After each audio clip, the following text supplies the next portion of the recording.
Good afternoon. Doors are closing. It's 3:30. Wow, the room is packed, which is fantastic. There is a woman in the back with crutches who might want a seat. Sorry, Liz, I had to call you out. If anyone would like to give her a seat, please feel free.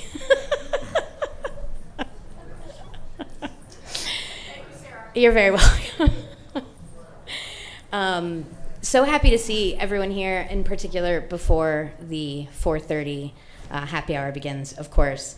But I'm not surprised. This is a conversation on labor, which is just a little bit important to the restaurant industry and a little bit challenging right now, obviously, right? So we have an incredible panel here today to talk about the profitability and efficiency around labor for restaurants, right? So we're going to cover some very specific nuts and bolts around retention, reducing turnover, scheduling, compliance, but also really get into leadership and internal leadership development and how that can really fuel retention as well. So my name is Sarah Lockyer. I am with the Elliot Group. The Elliot Group is a human capital advisory and executive search firm. Beyond that, our North Star truly is leadership. We're students of leadership. We try to help facilitate leadership, and we really focus on all things talent in a way that can drive your businesses forward. We do also have a nonprofit, the Elliot Leadership Institute, that works very closely with businesses like yourselves to help inspire leadership and help elevate the leaders in the industry. So with that, I am going to have the panel introduce themselves, tell you a little bit about them and their brands, and then we'll kick it off. So we might as well just go down the row, and go ahead, David. Great, thank you. I'm David Birzon. I'm the CEO of Snooze Eatery. We have 65 restaurants. We kind of invented the better brunch, kind of fun brunch and wild brunch space that exists today. We have full bars, we have really loud, vibrant music, and some really great creative twists on breakfast. Hello, my name is Josh Boshard. I'm the Chief Operating Officer at the Savory Fund. We have some really great brands. A little bit about me, I'm a curator of best practices. I love to see things come into play and then be implemented. So systems and process are what I'm all about. Brands, we've had a fantastic 2024. We're up to 170 stores right now, and we've added 50 by the end of 2024. Some brands that you may know: Swig, growing like wildflower. It's a social media phenomenon, and we love the brand. So it's sold 250 franchises, hoping to sell 500 by the end of the year. Mobetta's, we picked that brand up 5 years ago with 6 units, and they're at 60. And they're doing such a fantastic job. The founders are really amazing. They bring out the culture. And then we have brands like Pincho out of Florida. We have Via 313 out of Austin, Texas. And Sicilian Butcher in Scottsdale, and Hash Kitchen. And then our most recent acquisition here, partnering with Houston's TX Hot Chicken. And that's a franchising concept as well, and they're doing a great job, so thanks. I'm Luke Fryer, founder and CEO of Harri. We're an end-to-end employee experience platform focused on the needs of primarily enterprise restaurant groups. Bit of my background, I actually started my career with the first Burger King franchise in Australia about 20-something years ago, and moved over to New York in 2007, started a small restaurant group there. So builds our platform very much from walking a million miles in our customers' shoes. Today we help our clients build their teams, manage their teams, and grow and develop their talent all in one place. We have just over 30,000 restaurants on the platform, and our business is predominantly in the US and UK. So very happy to be here. Awesome. So as you can tell, there is no expertise on this panel. Oh, this is fantastic. Very biased, but we have a great group here. So Luke, I actually wanted to start with you to give us, you get to see a bird's eye view of the industry, right? A little bit of an aggregate look at what's happening when it comes to labor costs, the need for increased retention, decreased turnover, and you do such a great job of explaining some main areas that restaurant operators in particular should be focused on. And I think I'd like to start there as kind of laying the foundation for what we're going to talk about today. Awesome. Well, always try and think in threes, and over the course of my career, I've seen lots of different labour challenges emerge, and certainly the roaring 20s have arrived, right? So what happens in California tends to permeate its way, whether it's minimum wage or rules, to other parts of the country. And certainly we're seeing an incredibly intense focus on, the labour equation. And what's become very clear, is that we just can't cut hours. This sort of old school approach of hammering down and cutting hours, it's not going to work this time, right? Many of us are running on very minimal hours. We haven't been able to properly staff our restaurants for, some time, although that has abated in the last, call it 12 to 15 months. But now we need to kind of strategically and holistically approach the concept of how we fundamentally re-engineer our labour practices. And it's really about sort of interconnecting these concepts of how do we schedule smarter. So we have to start with, forecasting our demand better, so we understand more intuitively how our customers are going to flow through our business. We need to better and more optimally deploy labour in connection with those demand curves. We need to really get better at labour what I call labour operations. So enforcing schedules, reducing wage theft, and reducing labour exceptions. So those things that catch us out, be it overtime or premiums and penalties. We also have to look at eliminating this kind of catastrophic risk where we've got a lawyer or a Department of Labor who's hiding around every corner trying to take years worth of profit in one fell swoop. So we're seeing a very strategic approach to that now. I think in the last sort of 5 to 10 years there's been a heavy focus on optimizing many parts of, call it the consumer experience through technology. That's shifting very quickly with what's going on to employee technology. I think the second key thing we're seeing is a very intense focus on retention. We'll talk about some numbers later on, but we've gone from this concept of kind of frenetic hiring. We just couldn't get enough people on the line or in front of our customers. Now we really want to look at the kind of art and science of retention to directly impact profit. And of course we know that when retention's better, we stabilise and enhance how we serve our product, how we deliver our product, how we serve our customers, and how we deliver on brand expectation. So the science of retention is really understanding the intent of an employee to depart. The science is understanding the intent to depart. The art of it is getting ahead of that and understanding the themes and what we can do to especially empower our frontline managers to directly impact retention. A very key part of that is engagement and really meeting the employee where they are. Being able to capture that, engage them in their flow of work. Our teams are hard to reach.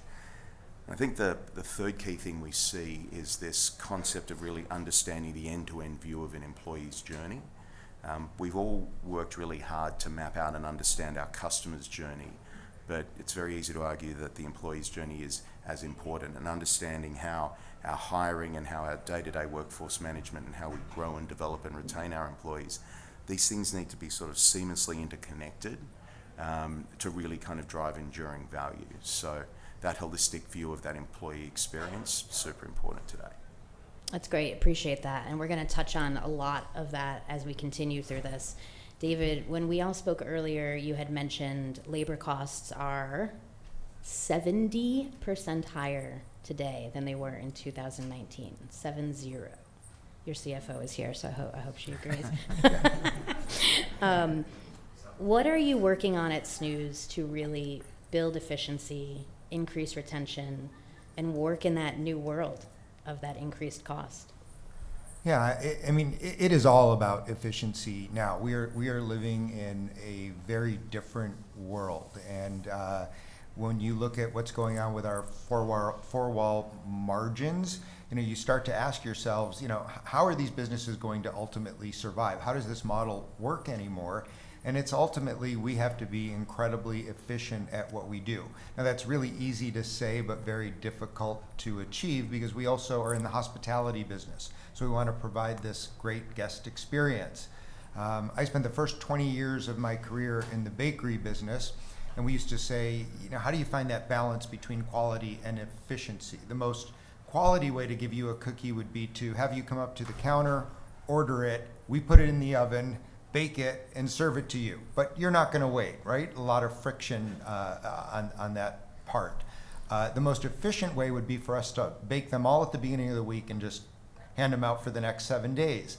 But again, not quality product. And so if we take kind of that same learning around labor, how do we really get efficient without sacrificing the quality of the guest experience? And it really is technology at this point. So if you've ever been to a Snooze, we are often on very long waits and have big crowds standing out front, and not unusual to see ourselves 90-minute to 2-hour waits on the weekends. So oftentimes our restaurants will have 3, sometimes 4 hosts even on the weekend. How do we actually use software and AI to cut that back to 2 without sacrificing that experience when you walk in the door? For servers, we're a full-service restaurant. Handhelds, we've just finished a test using Toast, and we were able on a Saturday to go from 13 to 14 servers to 10 to 11. That's pretty significant, that labor savings. If you're able to free up server time, we are also looking at, do we really need food runners at least Monday through Friday? So literally, I've just talked about cutting 3 positions, which is kind of what you need to do to live in this new world today. Also, I think it goes without saying that you have to be a best-in-class brand and offer best-in-class value in order to have a guest that is somewhat inelastic to taking price, because taking price is a reality in our business. As far as retention goes, it's been almost everything we're talking about. I think for years we have started to accept, look, we're just in an industry with high turnover, 70% at hourlies, 80%, the QSR folks well above that, and we've just accepted it. The reality is, if we could cut turnover to 0, we don't have a labor problem. We don't have a labor dollar problem. So how do you connect with today's workforce? What is it that they want? How do you actually just create an environment that they feel like they're getting their needs met? For us in today's world, it really is about leadership and development, and people want to feel like they work at a place where they're moving forward. They're just not standing still. So we've made a lot of investments around that, including creating a position called Vice President of Leadership and Development. And his sole responsibility is to put in programs to develop our people at the hourly levels, at the management levels, and even at our mothership, which is what we call our corporate office. It's fantastic, and I can't wait to get into the leadership conversation. We have so much more to say on that. Josh, I do want to get to you. As you outlined, you see multiple operations, both pre-investment and then when you buy in and bring those brands into your system. And I wanted to get a sense from you, what do you look for when it comes to the labor operations of the brands that you feel are succeeding from a leadership level, as well as some tactical elements of how they're managing labor costs right now? Yeah, I think that's a great question that everyone in this room is asking. Like, how do you make it work for systems of scale and systems to be able to tackle that labor issue? When we look at brands across the board, we're dealing with 2 to 20 unit brands, and the founders do a really good job when they're in the stores. And we see that. When they're out of the stores, they start struggling, right? And so you start asking, okay, what are the things that could help smaller brands grow to the next level? And what I tell brands that are growing is to go hire yourself. Go hire yourself in your own brand. What does that process look like? From the very beginning, when you're getting sourcing, onboarding, what is that process? Are you doing paper I-9s, right? Are you compliant with what you should be doing? How long did it take your team to reach out to you once you applied for that job? If it was 2 days, 3 days, you've lost that opportunity. You've lost the best talent who are going to move very quick in this industry. And so you start going through that process of sourcing, onboarding, hiring, scheduling, timekeeping. And that employee, all they care about is a seamless system that allows for them to understand what they need to be doing. So on their app, they're looking at their schedule saying, when am I scheduled next? And, oh, I'm going to be gone next week already. So how do I shift my shift, right? Switch it out. And how do I schedule 2 weeks off around Christmas? That's the biggest question that employees are asking. So if you can put a system of scale around that one piece, you've already started down the process of shaving labor. It starts in the details rather than just saying, financials are in for P12 and we need to shave a percent on labor. You're never going to at that point. So we're looking at the details in a very different way. And for me, it starts with systems of scale. Yeah, that's fantastic. And both of you mentioned small steps, right? And like every basis point matters, right? If you can just shave here and shave there is when you're going to see some like actual improvement on the P&L. You know, we talked a little bit about employee engagement, and I think that's crucial. Luke, I want you to discuss employee behavior, and that you mentioned that earlier, the 360-degree view of the employee and why that's a crucial part of what we're talking about. It's not just nuts and bolts, it's not just spreadsheets, but what is an employee feeling, how they're behaving, Yep. and how that can predict something that really matters to the business. Yeah, I think the correlation between the employee's health, how they're performing, how they're behaving, and how they feel, and the business's health is, now more inextricably linked than it's ever been before. The connection between employee performance, business performance, we've always known it, but I think we're now at a point where if we connect things together, we can start to get this view of, like, if we think of behavior, certainly it's quite profound in QSR. Behavior really equates to time and attendance, right? People they showing up for shifts on time? Are they no-showing? Are they not clocking out? And whilst that can sort of paint a view of an individual employee's, behavior, when you start to group that together and look at particular shifts or how employees are interacting, with certain managers, the attribution of that employee behavioral data with how is my business running and how do I run my business better, it's quite profound. But you want to extend it beyond behavior to performance. So, what are our financial metrics? What are our throughput metrics, depending on which part of the segment we're in? If it's full service, what are our customers telling us? Well, tips are an implied view of, guest satisfaction, and we can attribute that directly to an employee. But what if we can start to pull, for example, a CSAT score from our reservation system and wrap that around an employee? Right? So we've got this performance data, how they're behaving, but the kind of final frontier here is what are the employees really thinking, and what can that help tell us about, the short-term future health of our business? And that is really about quite programmatically being able to capture that sentiment. We found a great way to do it is as an employee is clocking out for their last shift of the week, clocking into their last shift of the week rather, not clocking out, you're able to get this kind of, firstly you can reach everybody, so it's a little bit different than sending an email or other kind of survey. You can get this kind of pulse beat of the real health of the business, and you're going to see very quickly, especially across a large estate, where you have performance issues and where there are particular themes that are emerging. And it's, what you're really doing there is taking this kind of implicit data, how are they behaving, how are they performing, with this explicit feedback, and it gives you this very, very clear view of what's going on. We're seeing with some very sophisticated customers, that concept of the employee overall health score, and specifically the sentiment score, being this incredible kind of leading indicator. What is the correlation between employee sentiment and guest satisfaction or customer feedback? It's a real leading indicator. And then even tying that back to how does employee sentiment, act as a leading indicator for revenue, for EBITDA.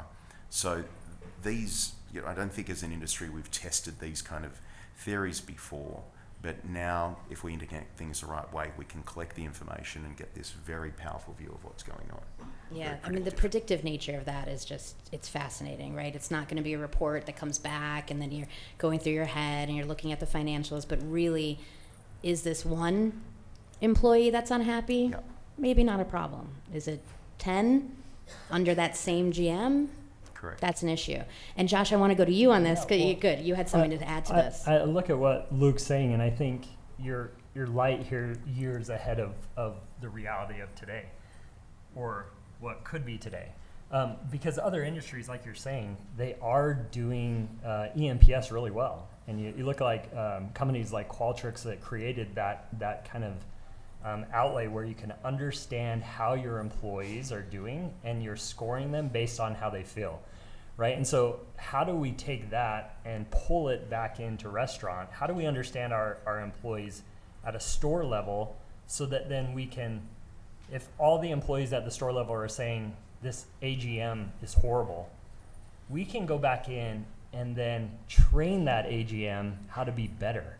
Instead of being punitive, we come in and help them become more, because our internal talent is so important. Now we have a metric like you're talking about to be able to then go and say, let's help you grow. Let's help you become more. Let's help you become a leader. Yeah, I love that notion of less punitive and more leaning in toward the development of it.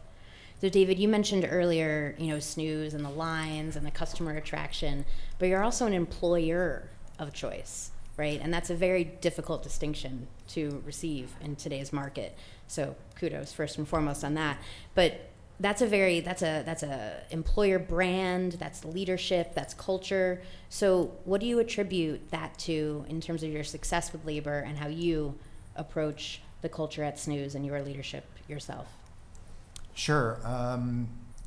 We put when people think about brand, if I just mention what is your brand, everyone's going to tell me about their business. And we spend a lot of time talking about the distinction between our internal and our brand as an employer of choice and our external branding to the guest. As a matter of fact, sometimes we have this opposite problem. I think our internal employer side branding, I give it an A+, and our external branding is more of like a B-. I think we could do a lot better.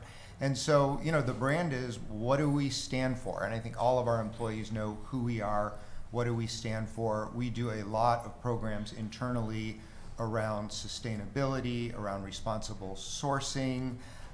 We do a lot of community work where our employees have an opportunity to volunteer in the communities. We give 1% back in in-kind donations across the board, and our employees actually get to choose where this money goes. And so when I will go to an orientation at our restaurants and ask people, why did you choose to come to work at Snooze? Their answer typically is, well, you believe what we believe, or you care about what we care about, and that's part of that internal brand. I also have been in this industry a long time, and it always hit me as strange that all of us as employers, we would say, well, we hire for personality. And then we'd ask that employee to come and put on these khaki pants, that polo shirt, and name tag. And we'd kind of cover up that personality. So, it's a different world today. So we meet our teammates where they want to be in life. And so we have a really no uniform policy. You have to wear a clean Snooze t-shirt, and otherwise our employee manual says, let your freak flag fly. Like, be yourself. And I'll tell you a very funny story that I showed up at our Union Station location in Denver once, and our general manager, Justin, was wearing a pink tutu, a little leotard, and he was on roller skates, and he had a little pouch of glitter that he was sprinkling on guests. And I actually stopped and said, should this bother me? And ultimately I said no. And I said, Justin, don't hurt yourself on the roller skates. But, this letting people be who they want to be in today's world is a really big piece of that. And we have this very strong culture intact through our internal culture, where if we deviate from that even a little bit, like, we get called out on that very quickly. And so it really is a system that polices itself, so to speak. And if we do make a mistake in the hiring process, the rest of the team is very sensitive to that and lets us know very quickly. So creating that type of environment, it really allows people to be passionate about what they do. They like showing up to work the way that they want to show up in the world, and then we kind of put it back on them. It's not without a return expectation. In return for you getting to be you, like, we are going to ask you to provide the best hospitality and the best guest experience possible. And that's the standard that we're going to hold you to. So we kind of call it internally, it's called a social contract. You get to dress the way you want to and be yourself, and in return, this is the guest experience that we expect. So I have a question. David, I heard on a podcast once you were talking about going to work and you'll actually go and serve in your stores. So what are you wearing when you go?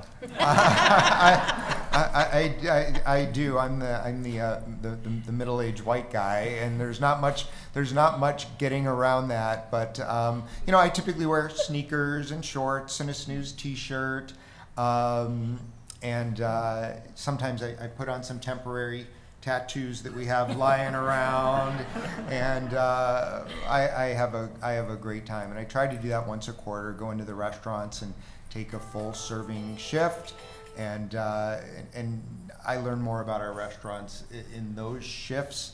And one of the questions I frequently ask our staff is, because when you get big, you start to make decisions more centralized, whether you intend it or not. So I'll often ask, all right, what are the stupid things we're making you do? What do we make you do that you don't like doing? And even last time I did a serving shift, I went to ring something in on the POS, and I said, when did we change this? This is terrible. Like, who told you to do this? And their response was basically, well, you did.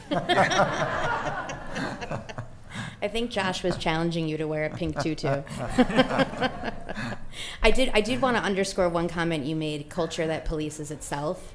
I think that is crucial, and that shows leadership throughout the entire organization, not just top down. And when you have culture that polices itself, that's when you win. I love that point. Now, Josh, similarly, Savory and the investments that you are attracted to is very people first, very leadership driven, always human first. So how do you evaluate leaders, and what do you look for in the leadership component or culture? Yeah, I actually appreciate that question. It's a tough one when you have so many different brands and they all have their own personality. You're trying to assess leadership.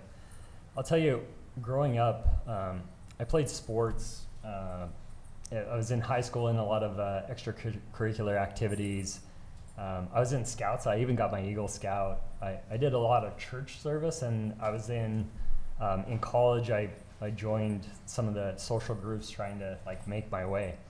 And it took me, when I was older than 30, to have someone tell me that I was a leader. That was the first time I ever was told that. And it was actually, at the time, it was our CEO, Andrew Smith. And the impact that being told I was a leader, that it had on me, it changed everything. And so at Savory, I feel like we look for leaders within, and we identify the things that they're doing really well. And if you can call out someone who may be different than others, maybe they're a maximizer, maybe they're strategic, maybe they are a leader. If you can call out those things, you're going to find not only your turnover rates lower, you're going to find that people want to be around. And I maybe I'm a testament to that. I'm still around after all these years, a lot older and maybe not any wiser. Definitely wiser. We've had fun doing it. And so I think if you can figure out what that looks like, identifying, promoting, and then really helping them become what you see in them, because they're looking for a way to associate. And like you're saying, they want to be themselves, but they're also looking to improve. And we have the power to be able to do that in the restaurant. That's a really great place to be. That's awesome. Appreciate that. Luke, I don't want to put you in the box of data guy, software guy. So what do you see from a very aggregate perspective, or the leaders that you are lucky enough to work with when it comes to what is a strong way to build culture, and how does that affect, I mean, the whole conversation here is labor, right? And yes, we talk about culture, and we should, but how does that kind of get back down to perhaps, getting some margin improvement? I think it's clearest to see this with our client partners that are very fast growing, and how good they're getting at leaders who build leaders, right? It's systemizing the process of creating a leadership bench, because these, to try and do these programs, as you'll see, I mean, they're hard, right? They're hard to establish. A true leadership development program is hard to establish. It's hard to maintain, and it can tax usually the most valuable people in our business. If we don't get it right, we can't grow. We have a client partner with 700 locations, opening 300 to 400 in the next 12 to 18 months. Incredible growth. And to do that, they have to hire 5,000 managers. And there's just not 5,000 managers out there to be hired of appropriate quality. And so they've got to home grow 60% of that talent base. And the process you need to go through of being able to create sort of I hate to use this word, but programmatic leadership development. It starts at the very beginning. How do you determine someone who's just, we often talk about negative behaviours, but what about someone who's displaying those great behaviours? How do we identify those early on? Give that person a clear path of growth, and allow for the check-ins and the review points and those very important steps in a leadership program to occur without it becoming a chore for the managers around them. That's very achievable today. That also ties directly back to our retention discussion. And the biggest, the biggest challenge, especially in our fast-growing limited service customers' world at the moment, is retaining that supervisory layer.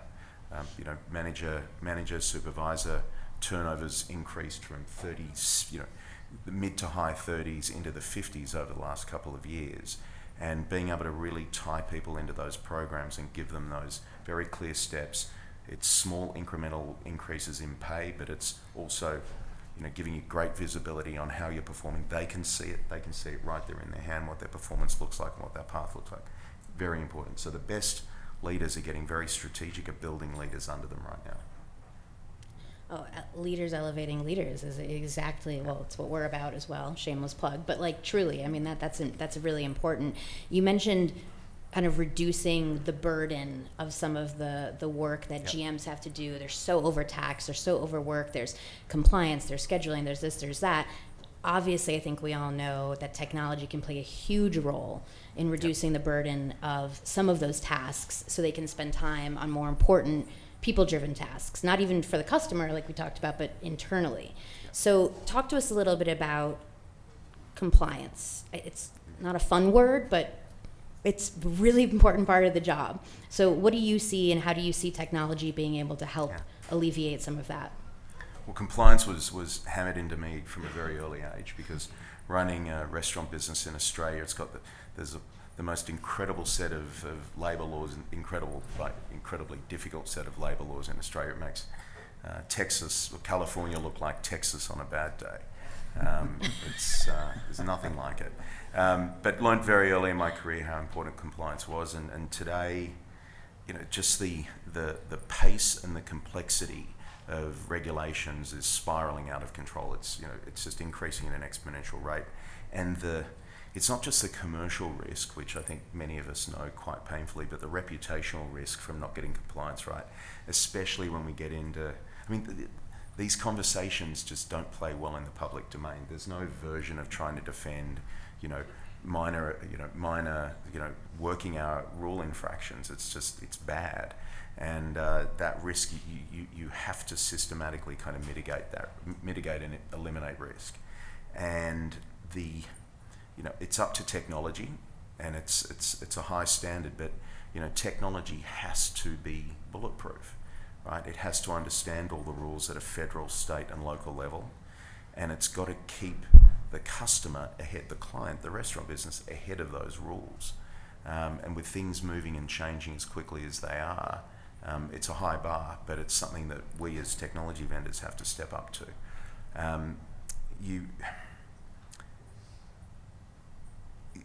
The automation aspect of it, so I think keeping on top of rules, keeping ahead of it's very important. You got to make sure you're built the right way to adapt to all the crazy changes that occur. But the automation of these tasks, like if we think about all the things, especially there's sort of 26 key compliance markets in the country, if we think about all the considerations a manager has to have in a shift, there's no way they can know the rules, right? They also can't have, there's no version of them trying to interpret rules, right? Things need to be highly automated at the point of schedule building, so you've got to have this kind of preventative approach, and then you've got to be able to alert people in the now if things are going off course. And today we've got to get quite creative. We think when we work with some of our California with some of our California clients, one of the key areas of risk there is around having an arbitration agreement. You've got to make sure you have an arbitration agreement. But when a lawsuit arrives, the first thing they try and do is prove that the arbitration agreement was never signed. And it costs you $20,000 to try and actually prove that the arbitration agreement was signed before you go on and defend the rest of the case. And so one of the things we did was work an arbitration agreement into an employee's first clock in. So they go to clock in, they hit a button, and it actually takes a photo, it takes a facial scan of them agreeing to the arbitration agreement. It's a simple thing, but it's just how technology's got to try and protect clients better than ever before. And from an employee perspective, there are so many things today in certain markets that employees have to agree to. All of that has to be automated as well. There can be no paper, right? So anywhere you've got paper, anywhere you have a manual workflow, if that exists today, you have to eliminate it, and that's tech's responsibility. Yeah. It's very sustainable too. No paper. Yes. Josh, What's yes. interesting on compliance, I think back to what you're talking about. In 2014, I started telling our teams about a brand in Arizona that had an ICE audit, and it cost them $1.5 million, and they completely shut off growth. And I used that as how we were going to transition into HCM system off of paper, right? And that was a long time ago, but today it's still the same case. We were just talking to two brands. They had Department of Labor audits in the same city, and one's going to be $50,000 for non-compliance of employees being under 18 and getting clocked in at the wrong times or missing their shift clock out. And one brand didn't have any of that, or the brand that had no compliance aspect to their system, it's $50,000, and that is a cost to labor. The second brand, same investigator, same city, different brand, had a system for making sure that their underage employees were clocking in the right times and clocking out. Zero.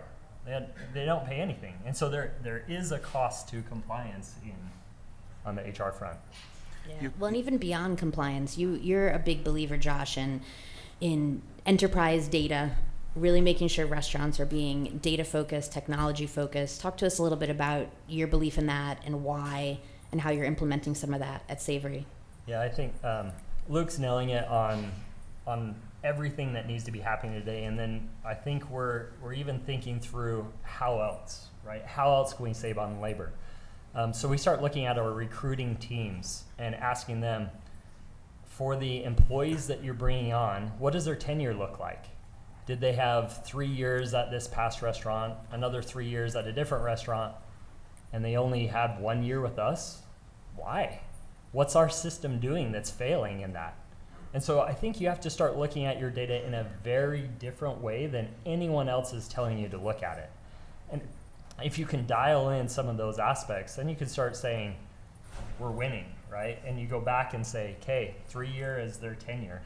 And they came with us, and now they've been with us for 5 years. That's absolutely winning.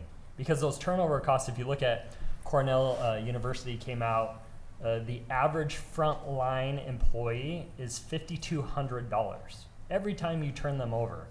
And most for restaurants, that's turning out to be $150,000 in just your turnover costs of training and getting them up and going and all the systems and having above store leadership there to be able to walk them through the process again.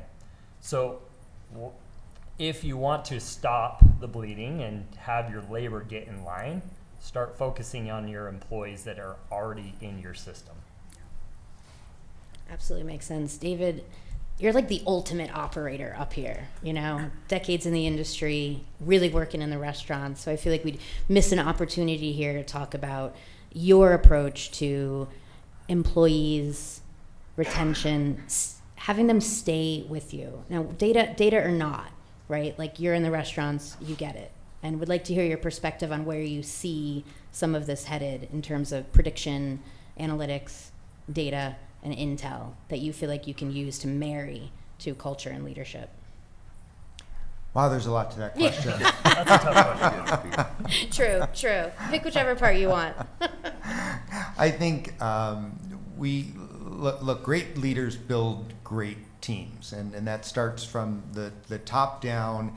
And at Snooze, we don't say that we have an org chart, we say that we have a love chart. And we mean that in that everyone from the very top to the very bottom, the person mopping the floors at night, needs to know who is responsible for giving them the love and attention that they deserve. So, part of, I think, the hallmark of our teams at Snooze is we are really focused on building low ego environments. And look, we all have egos, but we have to check them at the door when it comes to our business, because when the game's on the line and it's first and goal, there may be 15 ways to get into the end zone, but there is one best way. And I think our team's always done great at rallying around and figuring that piece out. I also think we always talk about culture in terms of people, but really great cultures also have cultures of discipline and cultures of execution. I mean, we have to be able to execute as a business.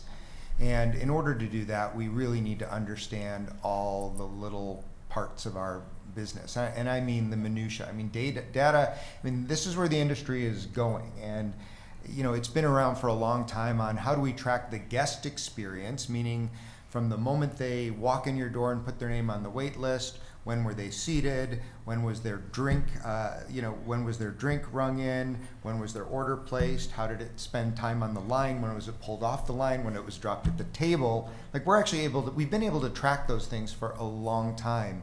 And now we're in a world where we have to turn inwards, and how do we gather data on our employees and the people that mean the most to us.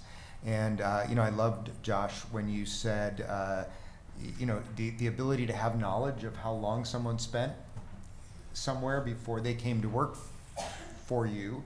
And it's not on a paper application like Luke said, but it's actually somewhere within a system, and you can actually go back and understand the job that you were doing as an employer to keep people and keep them happy. I mean, it is competitive out there, and there is no amount of employees out there to meet the needs of this industry. I mean, we're an industry that's already incredibly tight. Everyone is complaining about labor, although I do see that softening a little bit. But everyone's complaining about labor, and everyone here, we've heard all conference, is people are still leaning into growth. So think about how many more employees we're going to need just to staff the industry. Someone today at one of our meetings quoted, they asked this question, how many employees do you think Whataburger needs when they open when they open a restaurant? And they were talking about opening a Whataburger in a town with 15,000 people. And I said, I don't know, 75, 100, 150. So you open in a small town and you need to hire 150 employees for a 3-shift, 24-hour kind of a deal. How does that work? So everything comes down to understanding. We all know the more we understand about our business, is going to allow us, it's going to really be what separates us from our competitors. At Snooze, we say how we think about our business is what really separates us from the people competing with us. And what you're doing is really helping us think about our business. I can't believe it's already 4:15, by the way. I feel like I could talk about this forever. But before we do have some more to discuss and wrap-ups, but are there any questions? I think everyone here is open for questions, happy to take them. Greg, thank you. So one thing I learned a long time ago is we were hiring turnover. In other words, you want people coming in the fall. And what are you guys doing to not hire turnover? That's a great question. That's a great question. And if I had the answer to that, I'd be sponsoring this conference. Look, I think we have an understanding. I mean, we train interviewing, we train hiring practices. It's always been easier. There's so many opportunities at the mothership level, at the corporate level, when you're hiring executives, to do personality tests and leadership IQ, and there really is a dearth of that at the employee level, mostly because of expense. Like, the tools exist, but very expensive to actually implement. And so, we kind of have our own employment checklists. And part of that, our employment checklist, one of our interview questions is, what's your walk-on song, right? You're a baseball player and you're going up to plate. What's your walk-on song? What's your walk-up song? And we're trying to kind of get creativity, because we believe we're a very creative environment within the restaurants. People that are very linear thinkers don't necessarily survive or like that environment. So little things like that we've kind of intuition over the years, right? Yeah, Greg's question about not hiring for turnover. I think it comes down to you as business owners, founders of the brands. Think about the time when someone called you up and said, "Hey, I want you to hire a personal contact," and maybe it's a friend's son or someone like that. What did you do to ensure their success in your brand? So you're calling, you're making sure that your managers know that they're going to be onboarded, you're getting things set up. You call or text them on their first day and say, "How did it go?" You're checking in with them. After a week, you're following up again and you're saying, "How'd the first week go? What could we do better? How could we get our managers to do more for you?" And then 90 days, they've survived that long because you keep following up. And at 90 days, you start asking, "All right, how do we get you in a leadership position?" Now, are you able to do that with everyone? I mean, you can go and serve as much as you can, but you still have to be a CEO. So you have to have a system in place to be able to understand your employee and then meet them where they are, help them grow through that process, and ultimately stay with you. You're trying to keep that employee. They may be a doctor, they may be, a businessman ultimately, but while they're with you, you're doing the best that you can to get them to the next level. I think Yeah, one of the other things course. here is that it's, not hiring turnover is just being brilliant at the basics of, when do you want to work? Like, does when you want to work align with the schedules we can give you? And that's the pattern and the number of hours, really important. 65% of people leave in the first 90 days because they're not happy with their schedule. So just align on that one. Number two, are you ready for the job you're going to do? What's the actual work? If it's a particular back of house position, let's really understand what the body of work looks like and why we're interested in doing that. And third, how far away do you live? Like, do you just need this job today? And if something comes up closer to home, and you ask that by how long is it going to take you to get to work and how are you going to get here? And these are pretty basic concepts, but they often get overlooked in the process. But the next thing is, when you're on the job, when someone's on that first day, that second day, and some of the statistics are just so profound about the number of people that leave in those first, 14, 30, whatever, we call it short cycle turnover. If you ask them, they will tell you. It's really no more complex than, how was your first day? 3 days in, are you happy with your schedule? Hey, we just gave you your first schedule. Does that work for you? And if you can do that at some degree of scale, and then, actually, this obviously techniques to do this, but if we can draw our attention to the things that are not going right and understand the themes, we can really nail it. Honestly, we think 12 to 15% in full service of total labour cost is spent on employees. There's a range of calculations that leave in the first 90 days. And in limited service, it's 15 to 22%. That is the huge margin opportunity that's hiding in plain sight right in front of us. And getting very, very, deeply focused on improving that, that's where the margin is. Fantastic. Any other questions? And I'm glad you dropped that statistic, because I did want to make sure that the people in the room could hear that these aren't marginal improvements. Each step might be, but when you're really adding it together from an aggregate perspective, this is real money. And those dollars, this is a finance conference, so we may have one or two finance, folks in the room here. It's really easy to come up with that data. You run a turnover report and you break it down 7, 14, 30 days. And then you've just got to assume what the productivity ratio is for each of those groups. And you multiply that by the wages spent, and then you add all the other costs of employment, and the number's really big. And it helps justify the business case for really focusing on that. So not a complex calculation. No, it's fantastic. It's great. It is 4:20. There is the Finance Mall, I believe, next, right, in happy hour. Please feel free to obviously speak to these three gentlemen with tremendous expertise throughout the conference, and please help me thank them, and thank you. Thank you.